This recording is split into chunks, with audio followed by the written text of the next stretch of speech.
Boa noite, irmãos, a paz.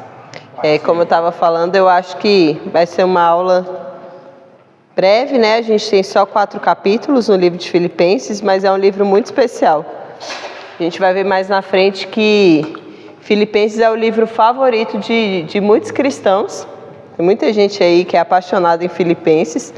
Talvez, se você não sabe ainda que você é, eu fiz até uma seleção de alguns versículos mais conhecidos que aí você vai ler, tá em Filipenses, gostando desse versículo, né? Porque às vezes a gente sabe o versículo, mas não sabe direito de que livro que vem. Hoje eu vou tentar ser um pouco mais igual ao pastor João, contextualizar mais, que eu gosto da maneira dele de ensinar. A gente consegue imaginar mais como era para quem estava vivendo aquele momento, né? E aí, em Filipenses, a gente vai ver que foi escrito pelo apóstolo Paulo e por Timóteo. E quando Paulo escreveu esse livro, ele estava preso. E os filipenses, nós vamos ver também, que eles estavam enfrentando algumas tribulações, algumas pressões, né, internas e externas. Pressões internas ali dentro da igreja e também pressões externas. Então, era um povo que também estava passando por aflições. E Paulo, ele vai dizer que ele está sofrendo, assim como os filipenses, e aí ele vai passar algumas recomendações, né? E é quando Paulo vai dizer, eu estou sofrendo igual vocês, mas eu estou alegre, porque para mim o viver é Cristo, né? E o morrer é lucro. Então, a gente vai ver como é que é a postura do apóstolo Paulo em meio ao sofrimento e aprender com essa postura. E a gente vai ver que ele está escrevendo para grandes amigos. A gente vai falar mais sobre isso à medida que eu vou passando. Então, qual que é o conteúdo do livro? São ações de graças de Paulo, além de algumas palavras que ele vai dando, né? Eu vou deixar assim para não ficar virando o tempo todo. Além de palavras que ele dá de encorajamento e também exortando para essa comunidade, como eu falei para vocês, estava sofrendo lá em Filipos, né? Ela está experimentando algumas lutas internas, como eu disse, algumas lutas externas. A gente vai mergulhar mais nisso para vocês entenderem o que era isso que eles estavam passando. Quem é o autor? É o apóstolo Paulo. E aqui já no primeiro capítulo, versículo 1, né, ele já diz, Paulo e Timóteo, servos de Cristo Jesus. Então ele estava acompanhado do amigo dele, Timóteo. A data, provavelmente 62 anos depois de Cristo, quase que certamente essa carta foi enviada quando Paulo já estava em Roma. Paulo não foi preso primeiramente em Roma, depois que ele foi enviado, então ele estava preso, mas não se sabe ao certo onde ele estava, mas é quase que certo que já estava em Roma. Para quem que ele escreveu? Para a igreja em Filipos. A maioria dessa igreja eram de pessoas gentias, como nós já estudamos, gentios são aqueles que não são judeus de nascimento, né? Mas eram pessoas que haviam se convertido, se tornado cristãos, e ela tinha sido fundada mais ou menos em 48 a 49 depois de Cristo, então alguns anos antes, por Paulo, Silas e Timóteo. A gente consegue ver lá em Atos, quando Paulo chega naquela região e Lídia se converte, que era uma vendedora de púrpura, e ele fica mais um tempo na cidade, e aí ele expulsa, né, o demônio de uma jovem que adivinhava. Vocês vão lembrar dessa história, e por conta disso, os senhores dela ficam muito bravos, porque eles pararam de ter lucro, porque ela ganhava muito dinheiro adivinhando. E aí eles lançam Paulo e Silas na prisão, que é quando eles estão cantando louvores à noite, e aí a prisão treme, e eles são libertos, né? E aquele carcereiro se converte. Então, tudo isso acontece lá, em Filipos, né? E essas pessoas se tornam muito amigas de Paulo. Paulo, você vai ver nessa carta que ele tem uma amizade profunda com os filipenses e ele abre o coração dele de forma ainda mais profunda do que ele abre nas outras cartas. Qual que é a ocasião, né, em que ele escreveu? Tem um irmão chamado Epafrodito e ele leva para Paulo, que está preso, algumas informações sobre como é que está a igreja. e entregam um presente que os filipenses coletaram para Paulo. Então, os filipenses fizeram uma coleta voluntária de uma oferta, e aí esse irmão, Epafrodito, né, ele vai levar esse presente para Paulo, e aí, enquanto ele está lá com Paulo, ele adoece, e ele quase morre dessa doença. Ele sofre de uma doença muito grave, mas por milagre do Senhor ele consegue se recuperar, né, pela graça de Deus. E aí ele está prestes a retornar para Filipos. Então Paulo vai aproveitar, né, esse retorno dele para que ele leve essa carta. Então a gente pode ler lá em 2:30.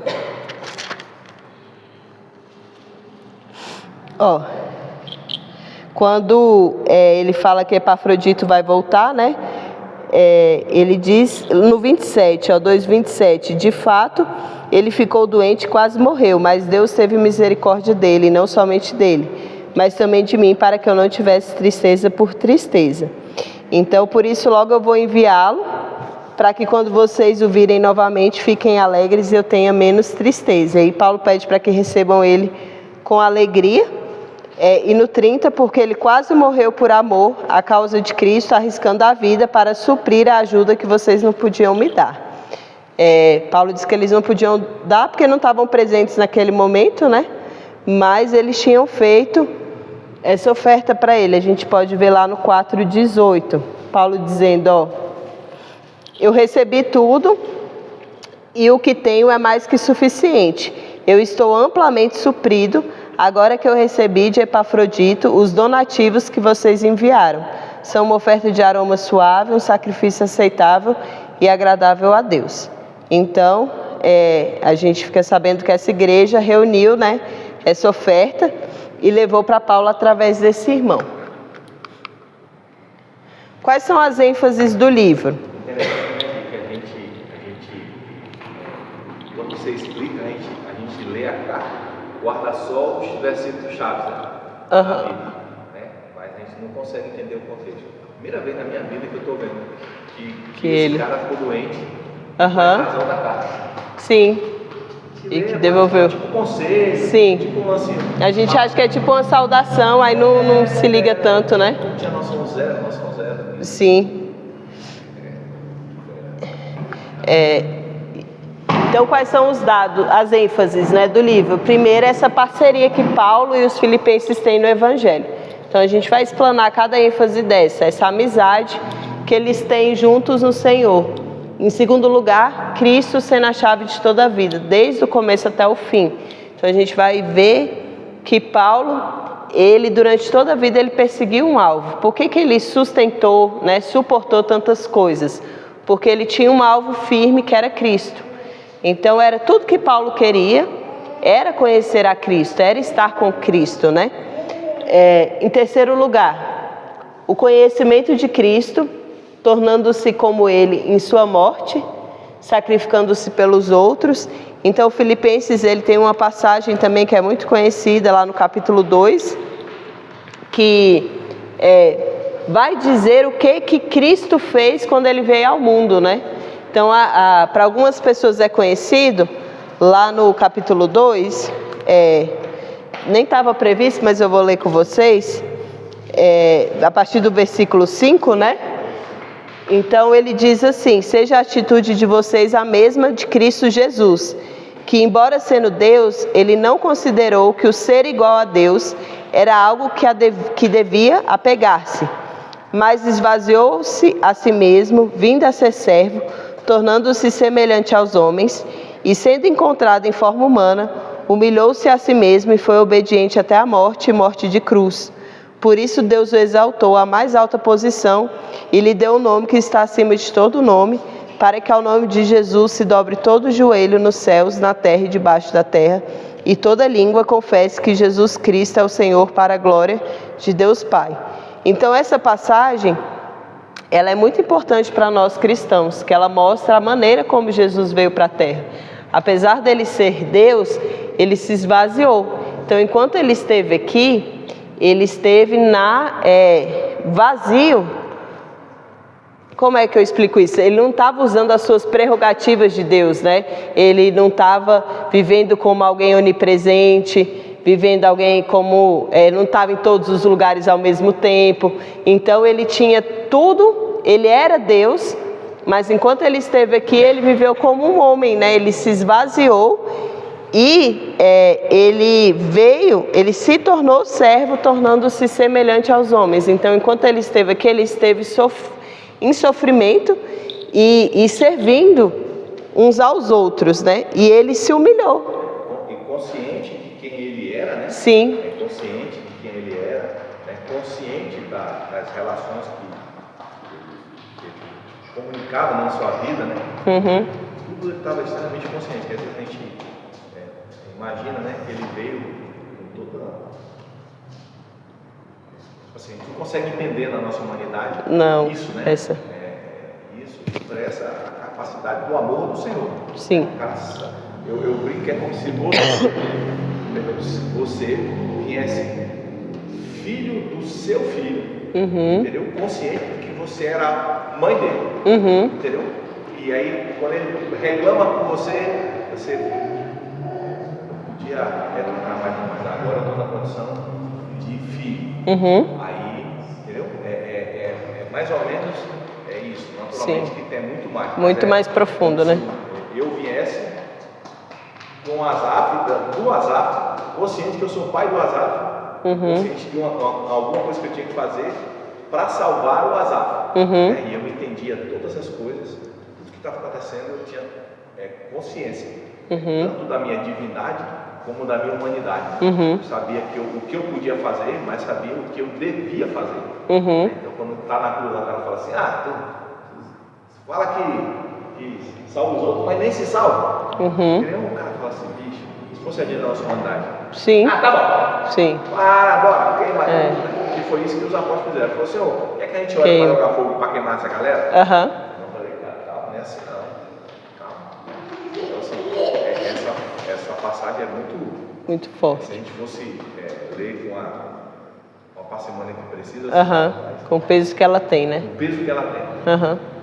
Porque a gente, por um cargo muito menor ou por algo que a gente tenha, já é tão difícil se esvaziar, né? Igual o pastor falou, como talvez se você fosse filho de um grande herdeiro numa mansão, ou se fosse filho de um grande herdeiro, não, um filho de alguém muito poderoso numa mansão, é como se você se esvaziasse totalmente da posição de filho, e eu vou ser aquele que faz o almoço, que serve, que lava, que pega a chinela do convidado. Então, só que como o pastor falou, de uma maneira muito mais profunda, você não se apega à sua posição. Então, eu sou filho, e ele não era só filho, ele era Deus, né? E ele teve essa mentalidade de que o fato dele ser Deus não era algo que ele devia se apegar naquele momento. Ele tinha que se esvaziar, ele tinha que ser humilde, ele tinha que sofrer e tinha que ser humilhado para que o plano fosse cumprido. Isso é extremamente profundo, né? E aí, por ele ter se humilhado, Deus exaltou ele para mais alta posição. Ele cumpriu aquilo que era esperado dele. E hoje o nome dele, hoje Jesus não é mais esse servo sofredor, né? Hoje Jesus, ele é o rei que reina sobre tudo. O nome dele está acima de qualquer outro nome no céu ou na terra. Mas enquanto ele esteve aqui, eu também sempre tive essa dificuldade. Quando eu era mais nova, no Evangelho, eu achava que as coisas que Cristo tinha feito aqui, ele tinha feito porque ele usava suas prerrogativas de Deus e de homem o tempo todo. Mas aí depois, com o tempo que eu fui aprender, não, ele abriu mão, ele se esvaziou.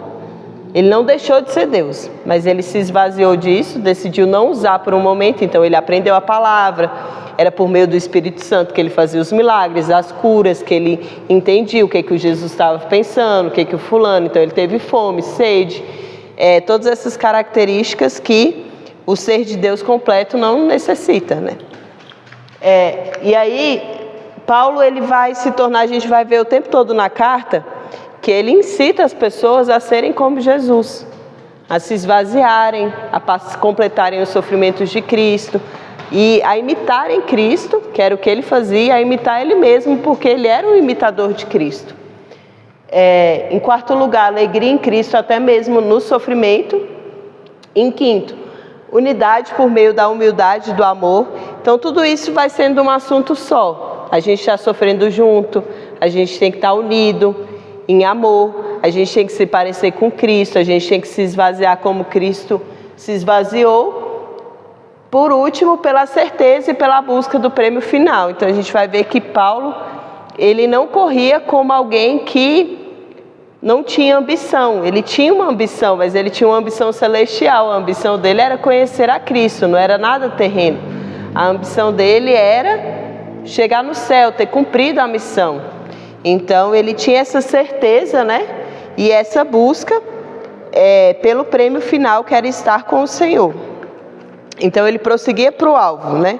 Ele queria ganhar um prêmio, que ele fala, né? A fim de ganhar o meu prêmio, que é o chamado celestial de Deus em Cristo Jesus. Então ele queria alcançar a Cristo.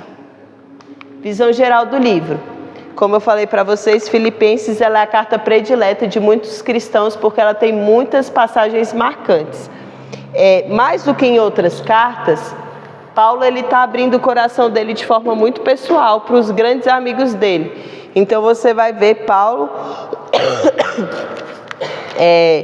em muitos momentos se abrindo mesmo, falando mais profundamente do que estava no seu pensamento, das coisas que ele estava vivendo, das suas lutas, né?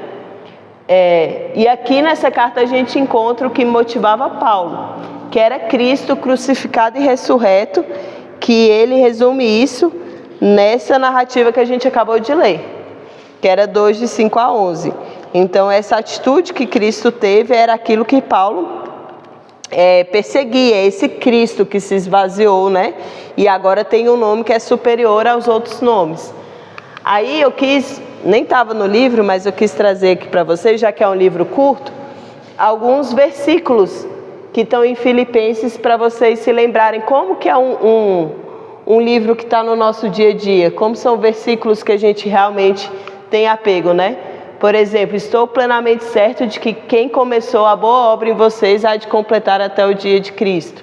Como a gente lembra disso, né? Não, mas aquele que começou a boa obra vai completá-la até o dia de Cristo Jesus. No 1:21, para mim o viver é Cristo e o morrer é lucro. Isso aí tá na boca de todo cristão, né? Está na ponta da língua de todo mundo. O 3, do 13 a 14. Esquecendo-me das coisas que para trás ficam, avançando para as que diante de mim estão, prossigo para o alvo, para o prêmio da soberana vocação de Deus em Cristo Jesus. Outro versículo muito importante para nós. Isso aí vira e mexe eu lembro, quando eu estou muito aperreada, peraí, Paulo esqueceu será que tem como eu começar daqui? Paulo fazia isso, né? Às vezes a gente está tão... Aí, gente, mas como é que eu vou consertar? Peraí, não, Paulo diz que quando a gente se encontra nessa encruzilhada, me esqueço do que para trás ficou e prossigo para o alvo, né? Para a soberana vocação. 4, alegrai-vos sempre no Senhor. Outra vez digo, alegrai-vos. Filipenses 4 também, de 6 a 7. Esse aí a gente até leu lá no trabalho, acho que semana passada. Não andeis ansiosos de coisa alguma. Em tudo, porém, sejam conhecidas diante de Deus as vossas petições, pela oração e pela súplica com ações de graça. E a paz de Deus, que excede todo entendimento, guardará o vosso coração e a vossa mente em Cristo Jesus. Outra passagem extremamente importante para nós, para a gente estar sempre lembrando. Não ande ansioso de coisa alguma. Algo está te preocupando? Faz conhecido em oração, né? A Deus as suas petições pela oração, pela súplica, lembrando sempre de agradecer. Esse livro vai falar muito disso, de ações de graças, de você agradecer, de você se alegrar. E quando você faz isso, uma paz que vai exceder aquilo que está na sua mente, que seu entendimento mostra que não dá para você ter paz naquele momento, com o que você está sofrendo. Mas se você decide não andar ansioso porque Deus já está sabendo do seu problema, e você está grato pelo que Ele já fez para você até agora, então a paz que Ele tem excede todo o entendimento e guarda o seu coração e a sua mente. Outro que todo mundo conhece é tudo posso naquele que me fortalece. A gente tem até algumas pessoas que entendem esse versículo de forma errada, né? Acho que porque tudo posso, então eu posso fazer qualquer coisa. Mas Paulo estava dizendo que, na verdade, ele podia passar fome ou estar farto. Ele podia estar bem ou mal. Não importa, ele podia passar todas as coisas. Ele podia ter tudo ou não ter nada. Tudo ele poderia passar porque Deus o fortalecia, né? E por último, vou ler só esse primeiro, que é quando ele diz que tudo que para ele era lucro, ele considerou como perda por causa de Cristo. Então você vai ver que ele vai fazer uma listagem de várias coisas que ele poderia se orgulhar, e aí ele vai dizer que tudo aquilo ele considerou como perda, que para outras pessoas era lucro, para ele também já foi lucro.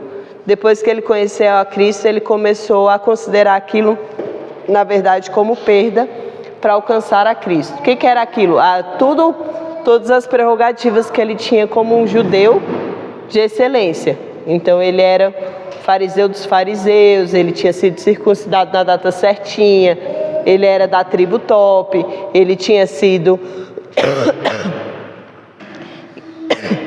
ensinado nos pés de Gamaliel, que era o top dos tops. Então ele tinha todo um currículo incrível que para ele, antes de conhecer a Cristo, tudo aquilo era lucro, é a maneira como eu me apresento, é o que eu tenho de bom, eu sou o cara.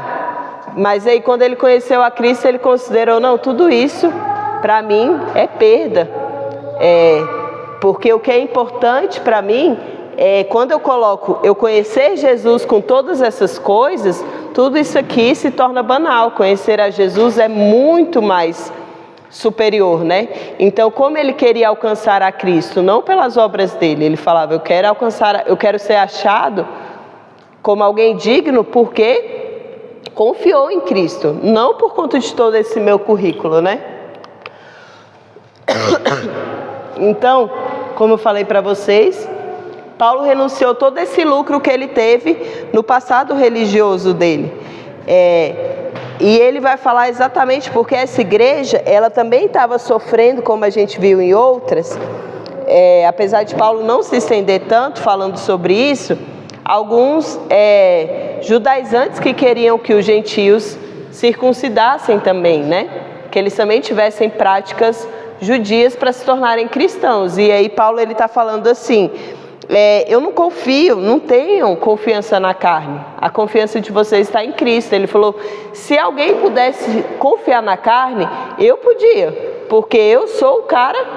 Aí ele começa a falar, se alguém acha que tem razão, imagina eu, que eu era fariseu dos fariseus, que eu fiz tudo certo, que eu nasci na tribo certinha, que... Ele falou, mas quando eu vi o conhecimento de Cristo, eu considerei tudo isso, ele chama de esterco, né?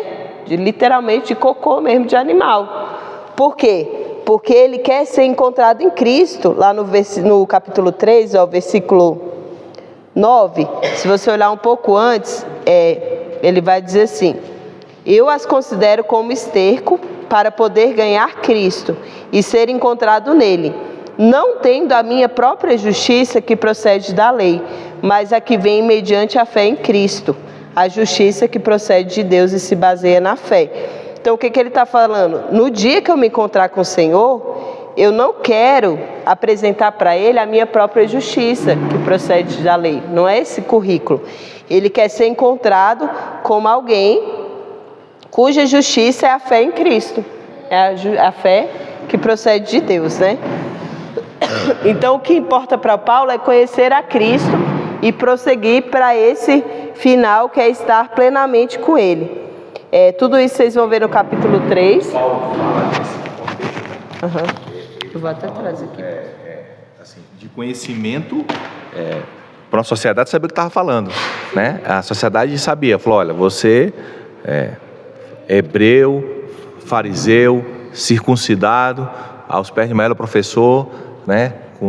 Com relação às regras, eu era impecável, né? Tal. Então ele fala assim, ó, isso aqui é coisa importante, não é uma qualificadora que você não entende, não, é uma qualificadora de excelência que você entende o que é isso, entendeu? Então ele falou, ó, isso tudo que é de excelência, que você entende culturalmente falando, inclusive, eu abri mão, entendeu? Como se o cara falasse, ó, não tem comparação, né? Mas fala assim, ó, o cara era de uma família importante no Brasil, né? Vamos falar da nossa cultura, né? Fez o ITA, né? Que é uma big escola, né? O melhor professor do ITA, fulano, ele estudou, ele se conduziu de forma ética e perfeita na instituição de ensino, né? Saiu de lá com louros, com todos os regramentos, né, culturais e tudo que tinha, e de repente ele falou assim, ó, não quero mais usar isso. Entendeu? Então, para todo mundo que cercava Paulo, quando você fala isso, fala, opa, eu sei o que esse cara... eu sei o que ele está falando, né? Não tem comparação, mas como se hoje o cara mais... Eu não sei quem é o cara, né? Antigamente era o rei Fad, né? Que era o mais rico do mundo. Eu não sei quem é o cara mais rico do mundo hoje, né? Eu acho que o Fad é o quarto, sei lá, um rei que tem, né? Antigo, né? Nem sei se ele está mais entre os mais ricos do mundo, mas como chegasse um cara e falar assim, imagina o cara mais fera do mundo, mais rico do mundo, mais, entendeu? Harvard, Cambridge, todas as, entendeu? Onde o cara fosse, o cara era condecorado, reconhecido, entendeu? O cara fala assim, não, velho, não quero nada disso, não vale a pena. Isso aí não... O cara fala, bicho, tá maluco? Entendeu? Então a gente às vezes fala aqui, a gente não consegue entender culturalmente o que é isso, mas é muito pesado, né? É muito pesado. A gente lê como se fosse um texto simples, mas não é. É um texto pesado, né? O cara chegou e falou assim, ó, bicho, tudo isso que eu tenho, todo o meu currículo, tudo que eu imagino, eu considero como lixo. Mas por quê, Paulo? Né? Para conhecer, para ter conhecimento de Cristo, da sublimidade de Cristo. Então ele abriu mão de tudo que ele era para conhecer a Cristo, né? Às vezes a gente, eu falo de mim, né? A gente não abre mão de nada para que a nova percepção, o novo cuidado de Cristo, aquilo que Cristo entende da gente, a gente não quer. Assim, mas gente, aí você tem que ir lá no texto e falar igual você falou, ó.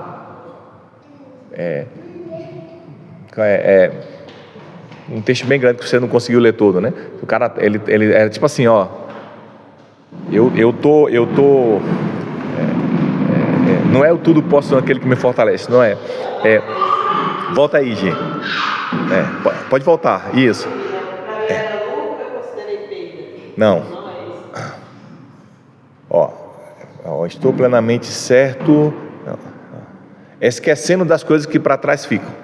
Entendeu? É como se o cara, você fala assim, poxa, falou, não, a gente não quer abrir mão de alguns conceitos, né? Ele não só abriu mão dos conceitos tudo, mas esqueceu do tempo dele, porque imagina você carregar um fardo de ter sido um perseguidor da igreja, de ter consentido com a morte de uma pessoa, né?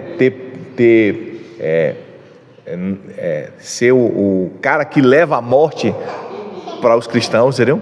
E você passar a vida inteira com isso. Ele não só abriu mão de todo o currículo dele, mas das experiências que ele teve ruins com esse povo que ele convive, que agora é a igreja com a qual ele faz parte. Então isso fala muito para a gente precisa também ter essa condição de viver essa novidade. Esses dias eu estava vendo, alguma pessoa colocou na internet lá, no Instagram, não sei se vocês viram, um banco e uma... Você já foi magoado pela igreja? Você já viu esse? Eu vi a propaganda. Isso, Eu falei, cara, deveríamos perguntar, você já foi magoado no trabalho? Você já foi magoado na sua família? Porque a igreja é feita de pessoas. Não é incomum você não passar por algum dissabor, até porque é sociedade, né? Então, e às vezes assim, a gente pensa sempre nesse dissabor como a gente fosse atingido, né? Paulo abriu mão, inclusive, de ser o agressor, e abrir mão, fala da consciência, fala, não, eu sou uma nova criatura em Cristo, as coisas velhas passaram, tudo se fez novo, e cara, isso é muito forte, né? Ele não abriu mão só do currículo, entendeu? Mas da história dele vivenciada pessoalmente, com o círculo da igreja. Isso é muito relevante para a gente como cristão, né? Deveríamos pensar nisso também. Né? Um comentário que o pessoal fala, você vai ver a pessoa virou crente, já fez um monte de coisa errada, né? Fala assim, ou é presidiário, não sei o quê, aprontou a vida toda, agora quer ser crente. Só que é assim, igual o versículo que o Paulo falou, né? Vai esquecer as outras coisas e a intenção de Jesus é essa, né? Resgatar quem está perdido. Sim. Então, esse mesmo caso que o pessoal fala, né? Dos cristãos, muitos assim que já foi preso, já foi aquele, mas né, é um novo capítulo na vida da pessoa, então ela está buscando a Deus para mudar. Então, o que passou, né? A Bíblia fala que quem está em Cristo, nova criatura é, né? As coisas velhas se passaram, tudo se fez novo. Então aquela pessoa, ela é de fato uma criatura nova. Você começa de novo. Então não importa como foi o seu passado. Porque todos pecaram, né? Então se você se converte àquilo, se faz novo.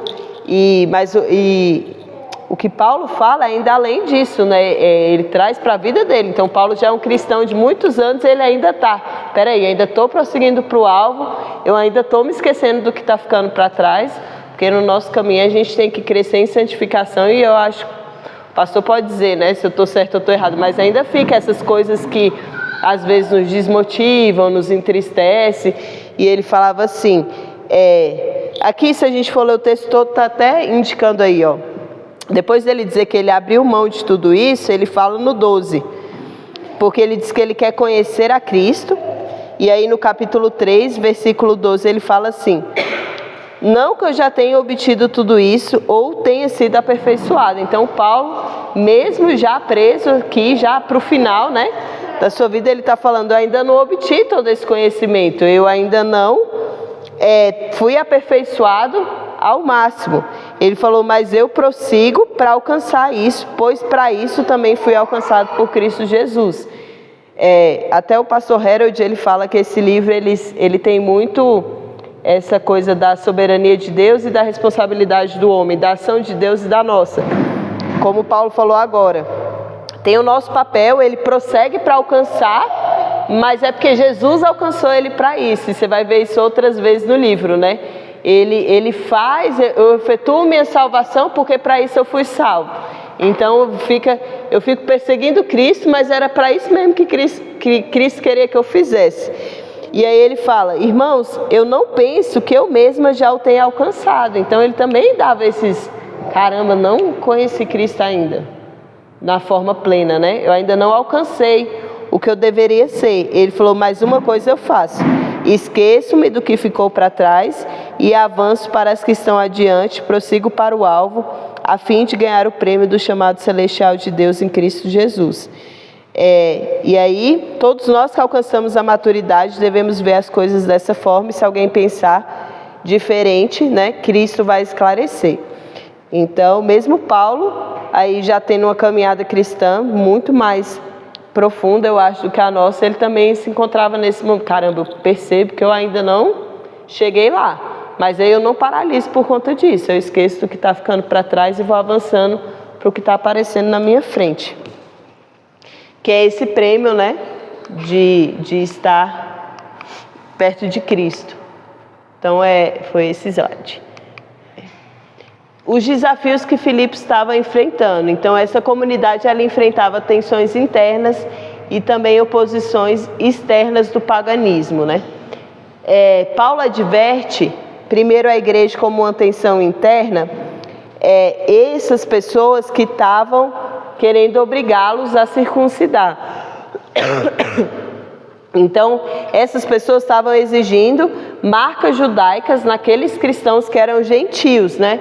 E aí Paulo está dizendo para não aceitar isso, pois isso, ao invés de aproximar, vai afastar esses irmãos de Cristo. Lá no capítulo 3, do 1 ao 4, a gente vai ver claramente isso. Paulo vai dizer assim, finalmente, meus irmãos, alegrem-se no Senhor. Escrever-lhes de novo as mesmas coisas não é cansativo para mim, é uma segurança para vocês. E a gente vê mesmo que Paulo, ele já vem falando disso em outras cartas, né? E ele fala, eu não estou cansado não de falar sobre isso, porque é para a segurança de vocês. Ele fala, cuidado com os cães, cuidado com esses que praticam o mal, cuidado com a falsa circuncisão. Pois nós é que somos a circuncisão. nós que adoramos pelo Espírito de Deus, que nos gloriamos em Cristo Jesus e não temos confiança alguma na carne, embora eu mesmo tivesse razões para ter tal confiança. Então, é aquilo que o pastor estava falando, né? Ele está dizendo, cuidado, não pratiquem essa falsa circuncisão. A circuncisão, ela é feita no nosso coração quando a gente crê em Cristo. Ele fala, não confie na sua carne, a sua confiança, ela vem de Cristo. E ele não está falando, como o pastor diz, como alguém que não fez. Então é aquela coisa, o pastor falar, eu acho que para eu ser um engenheiro top eu tenho que formar na UNB. Pastor, precisa disso não. Besteira estudar na UNB, mas eu mesma nunca estudei. Então de que posição eu estou falando? Só que é diferente para Paulo. É como se Paulo falasse, pastor, formei na UNB, cara. Estou te falando, não faz diferença. Eu fui o 01 da UNB. Não fez diferença para a minha vida como engenheiro. Então, Paulo ele não está falando como alguém que nunca tinha circuncidado e não queria fazer aquilo por libertinagem. Não, ele era alguém que tinha vivido tudo aquilo, mas está falando, não tem confiança nisso que eu fiz, né? A confiança de vocês está em Cristo. E deixa eu ver se está no próximo. Peraí. Acho que é lá na frente, que a gente vai falar um pouco também das oposições externas que a igreja está enfrentando sobre algumas pessoas lá que não aceitavam o fato dos cristãos adorarem somente a Cristo, né? Eles queriam que também adorassem ao imperador, mas a gente vai falar disso mais para frente. Então Paulo chama esses irmãos a permanecerem firmes em Cristo, buscando a identidade deles em Cristo, e não a identidade deles no fato de ser circuncidado, no fato de ter algumas marcas judaicas, né? Então Paulo está dizendo que apesar das circunstâncias difíceis que essa igreja está passando, e que o próprio Paulo está passando, se você for pensar, Paulo está escrevendo isso preso, né? Ele está falando que tudo está convergindo para Cristo. Então o próprio Cristo não sofreu, não se esvaziou, não se humilhou. Então é como o pastor falou, quando Paulo abre mão de tudo aquilo, olha como ele está se parecendo com Cristo. Cristo se esvaziou de ser igual a Deus, né? E Paulo se esvaziou de tudo aquilo que ele tinha. Todos aqueles títulos, né? Aquelas coisas. Ele não considerou que isso fosse aquilo em que ele deveria se apegar, né? Ele se esvaziou de tudo isso para poder conhecer a Cristo. Então Paulo ele vai dizer para os filipenses imitarem o exemplo dele, porque ele seguiu o exemplo de Cristo. Então a vida cristã ela é vivida em imitação e dependência do Senhor.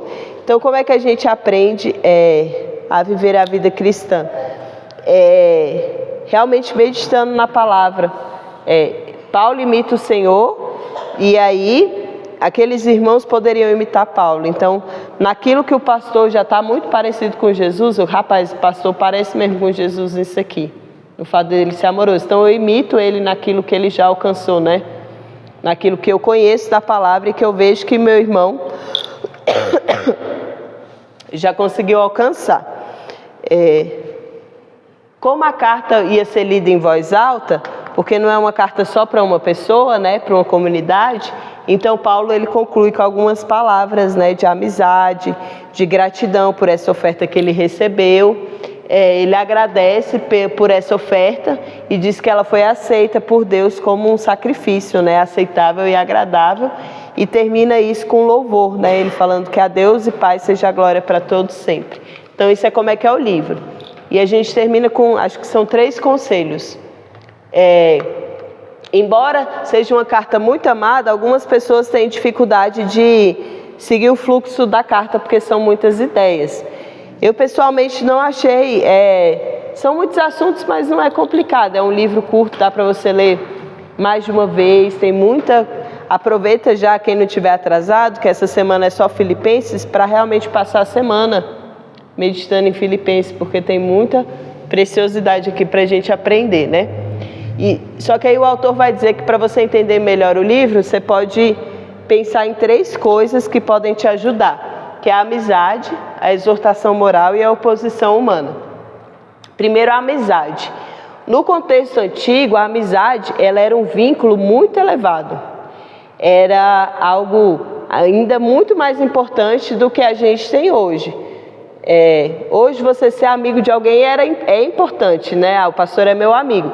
Mas naquela época, os filósofos faziam grandes tratados sobre a amizade. Então a amizade não era só uma coisa, eu vejo Jesus aqui domingo, a gente conversa. Não, era realmente uma conexão que tinha às vezes até benefícios mútuos, coisas que eu tinha sua, como você sendo meu amigo, você tinha de mim. E a ponto que quem era seu inimigo, Jesus se tornava meu inimigo também. Jesus tinha tal e tal pessoa que era inimigo dele. A nossa amizade fazia com que fosse desafeto meu também. Explica que Jesus...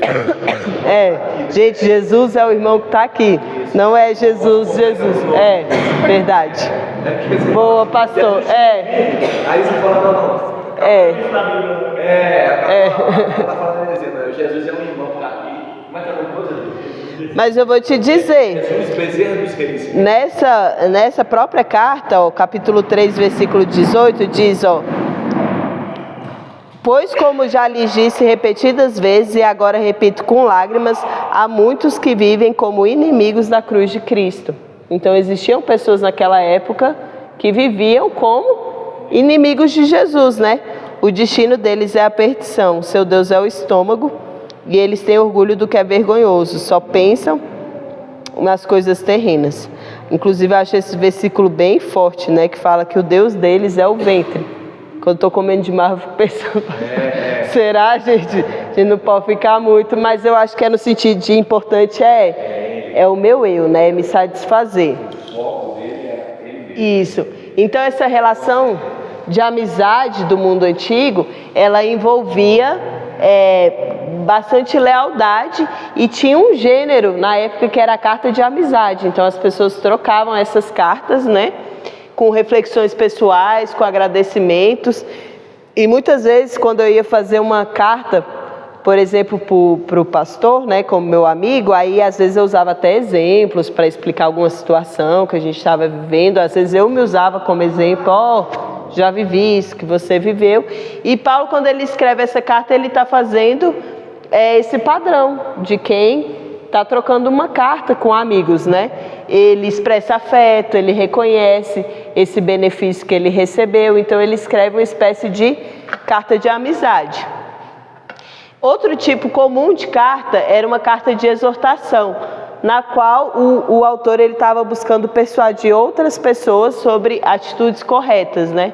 Então Paulo vai usar esse estilo de carta de correção quando ele usa esses exemplos. Quando ele usa todo o exemplo de Cristo, ele está usando algo que era comum na época. Quando eu ia exortar alguém, eu falava, olha, é como fulano, que fez isso, isso e isso. Então Paulo está usando uma linguagem que é conhecida da época, um recurso que é conhecido para alertar aquelas pessoas, né, para exortar.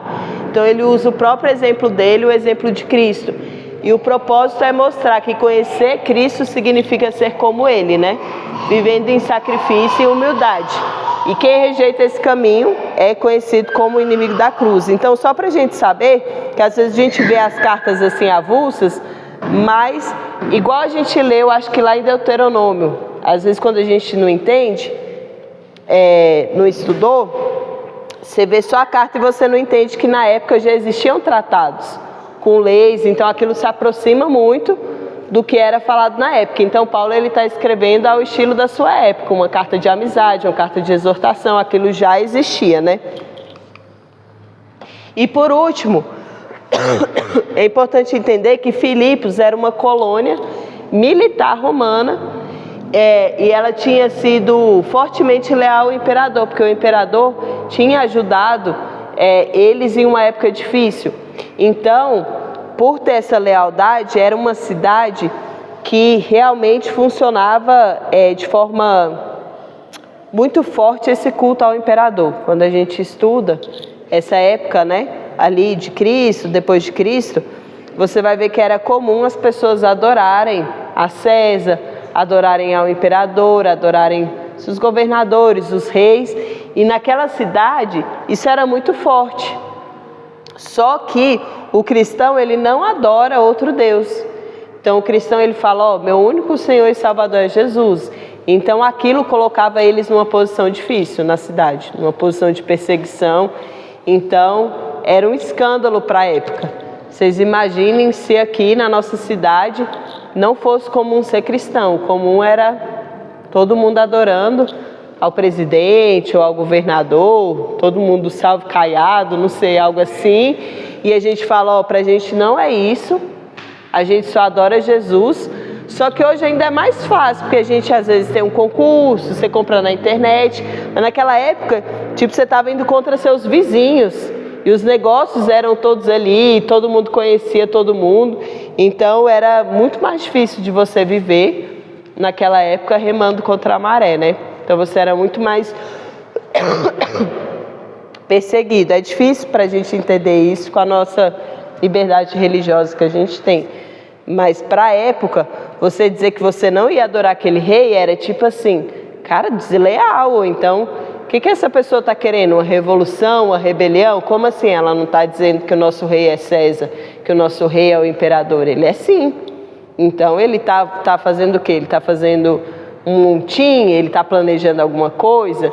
Então, para aquelas pessoas, aquilo deixava eles num confronto direto, porque eles só aceitavam que Jesus era o Senhor e Salvador deles. Então, Paulo está o tempo todo falando para eles. Por isso que Paulo, aí a gente começa a entender, como o pastor fala, por isso que Paulo está falando, o alvo de vocês é Cristo, se esvazia, a gente vai passar por sofrimentos mesmo.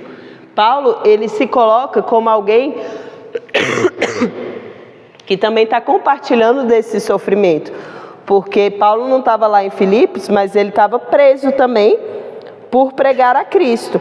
Então, lá no capítulo 1, né, versículo 13, ele fala assim, tornou-se evidente a toda a guarda do palácio e todos os demais que eu estou na prisão por causa de Cristo. Então ele pode falar como alguém que está vivenciando aquela situação. E esse é o último slide. Para a gente ficar, né, pessoal hoje. Para a gente entender mais ou menos, né? É como se o cara hoje na Coreia do Norte, entendeu? O cara fala assim, ó, Kim Jong-un, né? É o nome do guerreiro lá. Não vou adorar, não vou. Entendeu? É essa figura. Porque a gente fala se opor, a gente pensa sempre que está no mundo da ideologia, eu posso falar o que eu quero, tal. Não. É uma coisa grave quando ele fala, ó, bicho, essa comunidade estava sofrendo uma pressão de verdade. É como se fosse um crente na Coreia do Norte. Eu não sei como é isso não, porque eu não estive lá. Mas os relatos são devastadores. Devastadores. Entendeu? Então, era... Não só da pessoa, mas dos seus familiares. Isso. Os relatos que a gente tem. Porque a gente fica... É difícil a gente entender na cultura brasileira quando você fala isso. Isso soa muito leve. Né? E a gente precisa, nos contextos, dar peso ao contexto. Né? Você falou, cara, o que é isso? Eu não consigo entender isso. Talvez agora, quem conseguir assistir a aula, né, vai conseguir entender quando Paulo fala, galera, para mim, o viver é Cristo e o morrer é lucro. Ele não estava falando uma palavra poética. Ele estava falando uma verdade que ia doer no cara. Falou, ó, vocês estão com medo, né? Para mim, viver é Cristo e morrer é lucro. Entendeu? Não é só um poema, não é uma filosofia, não é uma colocação só. Ele estava falando dele, mas estava dizendo para a galera, ó, fica tranquilo, velho. Entendeu? Porque a pressão que eles estavam sofrendo é muito grande. E quando a gente lê um livro, uma carta para o amigo, né? Agora sabendo que essa carta é para o amigo, fica mais, poxa, parece um poema, não tem poema nenhum. Ele está dizendo verdades, né, tanto a respeito da conduta que o amigo tinha que ter. Teu referencial é Cristo. Então, as regras morais é Cristo. Entendeu? A forma, eu te amo, né? Eu sofro pressões como vocês, eu tenho um dilema como vocês, entendeu? Fica tranquilo, não fica abatido a ponto de desistir, não. Eu eu sei que eu não atingi a excelência, mas eu prossigo para o alvo que é Cristo, me esqueço das coisas que para trás ficam. Então ele está construindo, ele está falando dele, construindo um pensamento, falou, ó, galera, isso aí é um pensamento, tem que produzir em você essa conduta, calma aí, vamos embora, vamos para frente, entendeu? Aproveitei a promoção que Epafrodito escapou, já está bem aqui, estou mandando essa carta aí, né? Tipo assim, agora faz sentido, né? Aliás, não só o texto poético, nem o texto teológico, mas agora faz sentido, inclusive histórico, para a gente ler a carta com mais atenção, entendeu?